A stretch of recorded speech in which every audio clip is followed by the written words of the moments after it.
coin toss to begin with, but I think no matter what, it seems that one of them either really likes to have blue side while the other is just like, we have to get red for the side of EVOS Legends. Oh my goodness, is that one of the I think that's one of the cosplayers' staffs. Oh my goodness, that is a bright shining star. That is hard to miss out, but the EVOS fans are ready. RRQ just waiting for the camera before they show their support. Don't worry, they're going to be revitalized the moment RRQ get that first kill. Well, we've seen a lot of all these glowing ones being purchased by all these mages. Well, heading in towards this matchup here, looking at this Kimmy in addition to the really strong lineup already with Harith as well as Lolita here. Well, I could possibly say it's going to be hard for EVOS Esports to secure that Chang'e to actually take this fight easily. Yeah, this is really tough. I mean, they're making sure, like, hey, we're going to steal away the Kimmy, we're going to counter-pick just in case you want to bring out the Chang'e.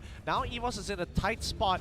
Looks like they might have to force out the Masha this time around. Well, I do think that Masha here would be pretty much a great pick, like you just mentioned, because even if you do have things like the Kimmy and Harith, he's still pretty reliable, but Akai is definitely the one making wonders across the battlefield. Okay, well, sorry to cut you off there, because like it just occurred to me, are they going to actually lock in the Chang'e? RRQ don't want to deal with it. You know what? Never mind. I thought Akai was looking to knock away Lolita to open up and give a window for Chang'e to go with the meteor shower through. But as you were saying, well, as I was trying to actually say, I was actually wanting to add on top of that sort of Chang'e pick, because remember what we saw earlier on. Luminary goes in to pin somebody on the wall, which gives a free range meteor shower, just knocking them off as if it was Armageddon. Just like Armageddon, and just hear in the background, I don't want to close my eyes. Well, let's keep Steven Tyler out of this. Well, of course, we would like to actually see him on more M1s to come, but this time around, of course, we got some great opening with K-Click starting things off.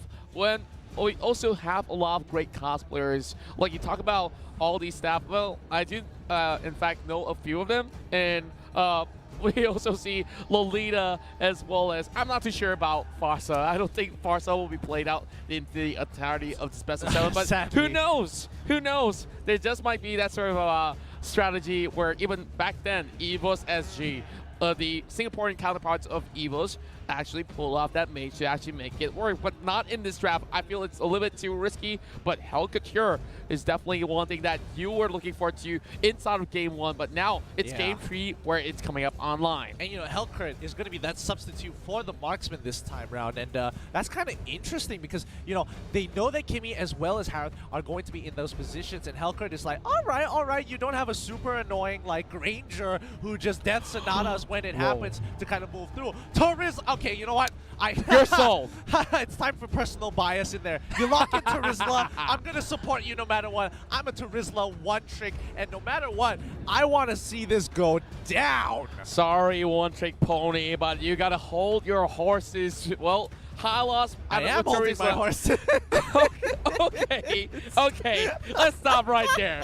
Well, back to what we were back into here. Oh, this is definitely one really biffy unit, as well as solid damage output coming from Rex Regum Kion. I feel that draft could not get any better, which means EVOS Legends need to respond. They do have the assassin, but they still need maybe a mage to come into effect. What about Lilia? Lilia has been opened up, and that will definitely be locked in for one. The traditional Lilia versus Harith, especially in playoffs, it's happened way more times than it should have here. But the Terizla is here. I'm going to be real for a second. Let's be real before I go back to my bias. Terizla is the best hero in the world, and no one should ever doubt him. But I feel like Terizla in this particular matchup, when he's up against the X-Borg, as long as X-Borg auto-spaces correctly and uses that, you know, that Flame Strike correctly, keeping Terizla at a distance, it can be a little tough. But more importantly, I think the only reason they locked in that Terizla is to actually have something that can cope and maybe even out-damage the Grok in the early stages of the game. Level 1 is going to be super interesting. Yeah, and not only that, you got two troubles here for EVOS Legends. Would you focus down either one of these front lines? Was it going to be the Hylos or Terizla? I feel Terizla here definitely poses a bigger threat here with that huge sort of the way to actually start off fight. So I'm not too sure his ultimate deals a truck ton of way to actually change the momentum of a team fight. Yes, keep feeding my Terizla ego here. I feed off of this energy, yes. But yeah, Terizla is, you know, a particularly interesting pick because number one, he has one of the best wave clears in the game. He easily just kind of cuts through it. He has Body of the Smith, which gives him, you know, damage reduction, and you kind of need true damage to kind of deal with it overall. His stats are very, very annoying and very high in the early stages of the game. But enough about Terizla. The question is how they utilize him as a weapon. Are they using him defensively, or are they using him just as a, you know, a wave clear bot that has an ultimate that may or may not necessarily get a good flank? Might just be that wave clear bot, which I do prefer because like sometimes when you go into it, that split push, how many members do you need to really commit to take down Terizla? And sometimes he can't turn around that 1 versus 2 or even 1 versus 3 sort of matchup right there. I think like, let's think about the previous drafts. Like, they're switching him out, making sure that, you know, high loss isn't there now. So it's like, okay, what's something that can wave clear? We could take a rival on to actually deal with side lane push, and I think Terizla is a pretty good option if that's, you know, the mindset they wanted to go in. When you have something like Executioner Strike, 3 charges of it to clear and wave easily, I think that's a-okay. But like, let's move on from Terizla here, because again, we're seeing Kimmy. That's a lot of early game pressure. We're seeing Grok on the other side, and it's like, where do we go from there? Well, where do we go? Into the battlefield, and slowly, well, there's so many things that could possibly come into this sort of draft where, of course, those sort of burst mages, Lilia, I'm looking forward to that, how it's going to be faring against the mobility that Harith has, and same goes to that sort of Kimmy pickup. Because from the side of RRQ Keon, one part of me says yes, they do seem to have like the perfect sort of draft scenario for them, but it's really down to execution, because if they do not get any early leads with such a stacked sort of lineup, then what's the point? I don't know. Oh, looks like the drums are coming back up and the cheers have begun. It looks like the games are ready. RRQ versus EVOS Legends, Game 3. Who is going to take this away? Well, starting off with a pretty much a safe sort of lane for EVOS Legends here. Donkey hoping to secure that early level 2 as we are looking to actually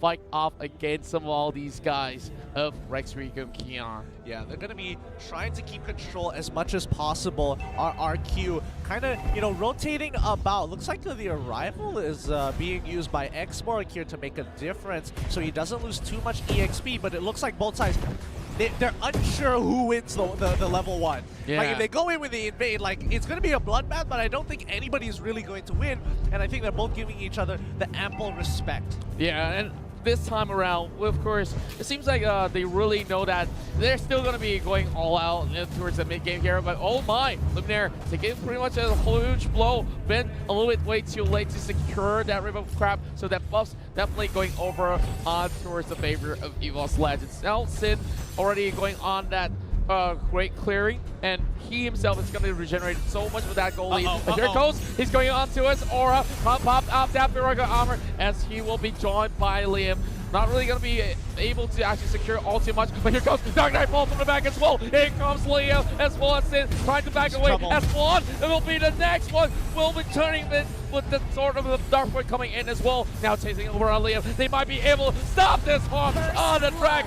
First blood for EVOS Legends. Wow, that could have gone, but oh wait, no, it's not over. Donkey might be in trouble. Ooh, happening on the bot side. Looks like Akai. It's a 1-for-1 trade. It was looking pretty good, and I honestly think that was a risky 50-50 for both sides. Oh no, Aura, he's in trouble. The Diamond Force is already blocked. Sid wants to pick him up. Oh no, the last hit. He goes for the outplay and nails it. Aura could have fallen off with another auto attack coming from the Harith, but the flames have burned him down right under the edge of the turret. And now RRQ Keon only getting one off.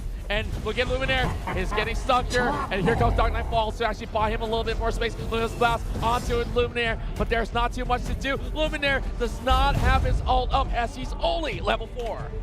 Not too sure what he's doing there entirely. Like, it's a split decision, I guess. But it looks like Turtle is kind of be under trouble. Both sides actually want to go for this. The backline won. He's locked in by the penalty zone. Sin, he's in trouble. He's trying to get to the backline to help his rest of his team. Liam and Lemon are doing such a great job. The Turizla is just chunking on through. Now Donkey isn't going out of there alive. RRQ got themselves a little bit of a comeback scenario, but oh my, the spike hit them hard with Chachura here. Well, of course, blowing that direct is low. Just trying to turn things with the flicker, but look at that burst coming in. And the Luminaire as well as Aura trying to gang things up on Chachura. Blasting out Blast Insanity to secure the kill, and Liam is already off of position. Where can you run? There is no stable here safe for you. Great play coming in from Rek. Like, Rek just bought time. He could have gotten out of there. He could have dashed away, but he saw the rest of his team that they were communicating with. It's like, we're coming. I have the arrival. We can get both of them here, and if we do, your death will be worth it. He knows what he had to do, and he made the ultimate sacrifice. Well, I'm not too sure if there's going to be more sacrifices to be made towards the entirety of this sort of matchup here. Vin as well as Aura going on an even terrain, but Vin here also actually back away, not too much Lillia can do, and over the top side here, Luminaire trying to actually stand up. That sort of knock, and of course, already using the penalty zone, and Lemon trying to actually run away. Get pushed back as EVOS secures the 6 kills for himself. Oh, but Aura on the opposite side gets struck down as well. Both teams aren't letting go of this lead. Wow, Aura, of course, getting flanked out. And now, even inside the jungle, is nowhere safe, but Luminaire will be turned around. Sin arrived to the scene as he will be able to finally take down that path. Now, it's time for EVOS Legends to play from behind, because in the previous 2 games, they were the ones who dictated the pace. 3K to 4K goal leads. Now, it is completely turned 360. RRQ now having the 4K goal lead ahead of EVOS Legends. Can they do the same thing RRQ did in Game 1? Well, I do believe that RRQ here definitely have huge priority on this turtle here with Donkey marching forward. He's going to be buying a little bit more space here, but Liam here is trying to actually negate them from entering at all. Maximum charge over the side of the wand. Here comes Dark Knight Falls as well. That's going to be that turtle up for grabs, but Sin does have a little bit more space. Flicker coming from Liam. Oh, and no, but not blast it up in the air, and now Donkey has to fall back, but Lunar keeping them at bay. They are not going to be having enough room, and he's going to leapfrog in towards that tower range and turn things on around, and RRQ Keon here will secure 1 kill with Turizla smacking them down. Oh my goodness, what a fight. Luminaire actually, what a beast. He was able to keep them under control so they couldn't go forward, even with the Salmon Force. But unfortunately, on the top side of the map, Rek doesn't win this matchup against Lemon until later into the game. He needs to get that Blade of Despair. He needs to get his 2nd and even 3rd item before he can take Lemon on. Yeah, it's way too early for him to actually take down that Turizla. And one, being so annoying on those Dark Boots, to regenerating that health. So it's going to be by solely waiting for that cooldown to come back up online, but luckily for him, there's not enough that objective so he can just stall things out. But here comes Liam here, trying to actually steal this one away. Rek with the Dark Knight Falls will be escaping from this with RRQ, just setting things straight. Look at the goal, skyrocketing to 3,000, or, well, hitting towards 5K mark real soon. Yeah, and you know, Rekt, he has to play super safe. The moment he sees Hylos by himself, he's like, oh boy, where's the rest of the team? I don't see them on the map. I have to use my Dark Knight Falls super early as a precaution more than anything else. Well, I definitely would say that they need to take careful steps here. Donkey now trying to protect one for a little bit more. There's going to be a little bit of crash in towards the bottom lane here as we see Rex Freakum trying to go for this setup. We're looking at Rek as well as Luminaire already prepared to defend the tower as well. They do have the Dark Boots up, and Vin will be hugging by the corners of that brush. Well, Luminaire already getting spotted out, but Luminaire does not have that superior position to actually pull up a good Hurricane Dance. While Turizla still camping on the top side, which means that the expert will be well occupied, will not join the fight with the rest of the team. And now Aura taking quite a bit of damage here against this Turizla. He just needs to auto space correctly. He's doing a great job. The true damage is coming in. He's low enough to actually come into this, and now Aura has the range. He has full gauge. Rek wants to turn this around. He has health. He needs to buy some more time. And then strike. One more! Oh! He does it! The execution of strike was enough! And they turn it 1-for-1. Here comes Lunar going in for Hurricane Dance. A little bit on the back and forth trade going on. And Sin! Oh my goodness, Tsuru lands that final blow in the coffin, and they open up tier 2. What did I tell you about Turizla, man? That's the beauty of him. If he gets you low enough, that revenge strike will execute you. It does max percentage health, missing damage, true damage even. Sorry, just regular damage against your opponent. So the lower you are, you get hit by that revenge strike, that pop. Ooh, so satisfying. Yeah, it just popped like a pimple, and look at that turtle go. This is going to be Rex, Riggum, Keon just slowly showing who's boss. And EVOS Legends gonna find a little bit of a response as well. Now, speaking of that, here comes EVOS here trying to catch out to the concentrated energy being bought out by Sin. So this is definitely gonna be some great coverage of all that map control coming from RRQ. No. Yeah, it's not going to matter too much. Luminaire can disengage with the Hurricane Dance, but, you know, the pressure from Lemon, that's what it's about. He lands that revenge strike, and now he's going to chip away with the Executioner strike, because Aura on the top side is in a lot of trouble. He takes quite a bit of last. Maximum impact does actually land, but Donkey trying to buy some time. Sin doesn't let him go through. Chrono Dash was just enough. Now, RRQ has already got themselves into the position where Luminaire also tries to actually catch them out. Only inhibitor turrets left for EVOS Legends here, as we do wait for another minute before that Lord shows up. So 9 minutes pass. We're looking at the goal graph here, of course, slowly going upwards. RRQ here has already made sure that they could not have any EVOS members pushing towards the mid lane. Yeah, and now RRQ, you made a really good point, because they're trying to just choke EVOS out before they hit their power spike. And we know for a fact EVOS scales so well into this game. The problem is just buying that time. Eventually, Lemon is gonna fall off of this game. He can only put so much pressure. 9 minutes, they've developed a significant goal lead, but they can't afford to get caught here. Vin just absorbing the damage. Dark Knight falls already. Top side, Lemon taking on Aura. They didn't really want to fully commit with the Hurricane Dance as well, though they did see a little bit of the opportunity, but now Lemon, respecting a little bit of space, gives it over onto the side of Export. Now Aura already having immortality, so he can push as much as he wants. He can even break the Firaga armor. There goes. Damn here is trying to steal this one off, but will still be secured by one. Well, what's happening up on top now? It looks like Aura is putting some damage into Vin. Forced to use his last insanity there, just to make sure he doesn't get caught out by the rest of the team, which kind of gives the green light for RRQ to go on top of Lord. But look at that go. Donkey has already known that the Lord has already been on that pursuit of RRQ. So do they actually know that this could be a really huge steal coming in if Donkey moves right in time? Here comes Luminaire, and they are on a pro. They almost still in the way, but here comes the team fight breaking through. There will be blood being shed as we see Vin get chopped out with that Surfing armor being popped out with the last insanity. Yep, and great play coming in from EVOS Legends. They were trying to go for the steal, but they managed to get out without losing a single member, which is really important here, because Rex was able to get a good push down on the bottom side of the map. I mean, EVOS Legends now have to defend against this upcoming Lord push.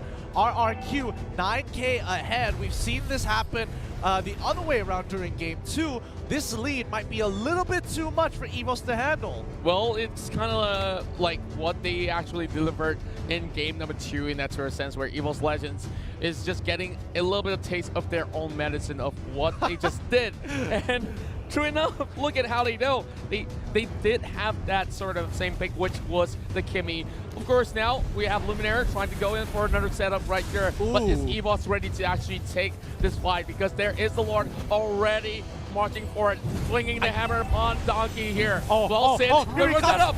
They're going for the big setup here on the play. They're trying to push out through, but on top side, Harold is getting pushed away. I think they're trying to lock Sin down, but the Salmon Force is a little too much. He doesn't pump it down. Sin is in trouble now as he pushes away the rest of the team, zoning out, taking quite a bit of damage, but the shield from the Chrono Dash is a little too much. Arrival being used on the turn to buy some time and damage. Aura pushing on through, clearing up the waves. Well, now it's still pretty much even out, but EVOS members are slowly losing those grip. they need to hold on a lot more stronger. They did lose out the Lord, which means that they have a little bit of a sign of relief to say the very least. Now, we're just waiting for Red to come up online because he could not actually leave that base. Yep. And now, Helker rendering him a little bit redundant in that sort of sense, where he's supposed to actually go for this push. He's supposed to actually dive for the back line, but he could not find Sin. He could not even find the lines of Tsuru. Now, Numa's left coming in instead. And here comes the setup coming from Donkey as well as Luminaire, but they got him pinned over the wall. But here comes Avatar coming out from the Harif as well. They're going on the reset. They don't have any more minutes left, and RRQ patiently waiting to blow. And there's not much time left. If they give too much of that time over onto EVOS Legends, they might just find a way to fight back. They're doing a really good job in terms of defense. They have superior wave clear. They're making sure that they're using Lilia as much as they can. But the problem is that Juan doesn't have those black shoes. Lemon trying to 2v1 here. Rex has to get on out of there as Luminaire won't be able to support him. Lemon has too much damage on his side. He buys the glowing wand to kind of help out the team. Well, speaking of glowing wands here, they might just put it into the in fact, no, it's back over onto the corners of Luminaire, and here comes Donkey with the wall charge. Could not stop this turn from falling, but here comes Sin, trying to actually re-engage with Aura, ready back, and that will be a huge shutdown coming in with the Lilia burning them, and here comes the rest of EVOS fighting back. Lemon getting caught by the corners of the wall as he is forced to flick away. Outside here, Immortality being popped up, so Liam is in danger, and EVOS Esports trying to go in for their comeback kill, and now chase down over the side of it. Hurricane Dash being popped out as well. There it goes. Lolita will be blocked, but they will dash away. The timings of their death couldn't be worse. Now Liam won't be able to make it to the Lord in time if EVOS decides to go for a big fight, but luckily at least Sin will be there to kind of hover around the Lord side to buy enough time for Liam to join the fight. The only issue is that EVOS Legends is hitting that 40k mark, and once they hit 41k, their carries will be getting their final items. Well, that will definitely be pretty much scary once they do hit that final mark. Now, things are slowly getting into shape as EVOS Legends stabilizes himself with about 4k gold. That Lord's coming up online for the second time round. Lolita already rotating across, spots out Lydia as well as the export moving forward. Donkey trying to actually make sure that no members of RRQ gets anywhere close, but now there's going to be a commitment over the top side. Yeah, he's trying to win this 1v1. It's kind of a struggle because Immortality is just so powerful. Rek is in trouble. He has to use the... Ooh, he sidesteps. That might have been able to chuck him down to about 1 HP if he got another auto attack as well as the revenge strike. One's in trouble, has to take the black shoes, is forced to pull backwards as Rin now. Glorious Pathway has been put. They're trying to lock him down. Donkey is in a lot of trouble. The power nature isn't back up, and on the bottom side, Sid is taking so much damage from Korra. Rek trying to turn it around. The silence is enough, but the stingers don't land. But now they have a lead. That's a lot of Elvis being committed, and now EVOS don't really have too much to actually fend off the likes of RRQ. Luminaire now already losing out that Hurricane Dash. Liam just have to fall all the way back. Well, look at Donkey, he still has immortality. Oh, that's a huge penalty, so a long time with losing the pass. RRQ locking them down. Aura doesn't have the Piranga armor, using the last insanity to actually escape out of it, but it will be the double kill falling in the hands of RRQ. And now EVOS down to only a few members left, but here comes Donkey. Great play, uses the Hurricane Dance real quick to get it out. He should be able to kill Liam here. Wrecked nails them, and he's going to keep on pushing. What did I tell you about Terizla? Ultimate at the end, the great penalty zone, like, my God. Yeah, I'm sold right now, but now let's watch this 1v1 here between Rek as well as Vin. Well, Vin was not really all too scared. He says, I can take you any day. And, well, that's a huge silence coming in, and Rek creating a little bit of discord between the two. Now trying to actually turn things around, over committing, and Rek might just fall. He's dead. He doesn't win this. He gets the bulwark. He gets the Guardian bulwark. Finn actually wins that trade.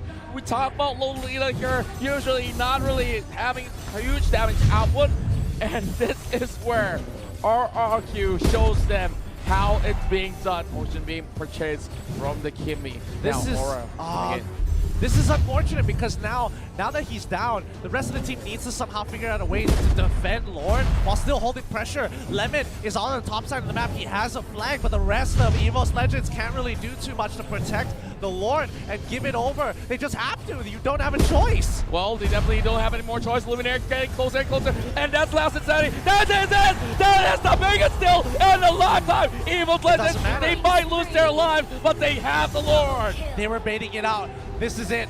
RRQ is looking to end this game right here, right now. Lord just spawned on the bottom side, but that's not their concern. They should just keep on pushing towards mid and looking to end the game. Lilia is back up. This is a little unfortunate. Sid was holding on to his abilities to turn this around. They're going to kill Lord real quick and look to end this game off of the mid wave. There's way too much time on the death of Marks, as we still need 20 more seconds. Oh, wow, And here comes RRQ trying to close things out, but Rank trying to stall things as they don't really have the mid waves. But with so many of these forces, they will still wait it out. And now as they cross down the bomb lane, this will be RRQ in the lead, 2-1. That was 300 IQ coming in from RRQ. They purposely baited out the Lord fight. They decided, you know what, we're going to put it at almost 1 bar of HP just to let them commit to a fight, which they wanted to. Waste their ultimate abilities on the Lord so that we can collapse and take you out. And look at the rejoicing members of RRQ. After a crushing Game 2, they come back with a statement. We're not going down just yet. Well,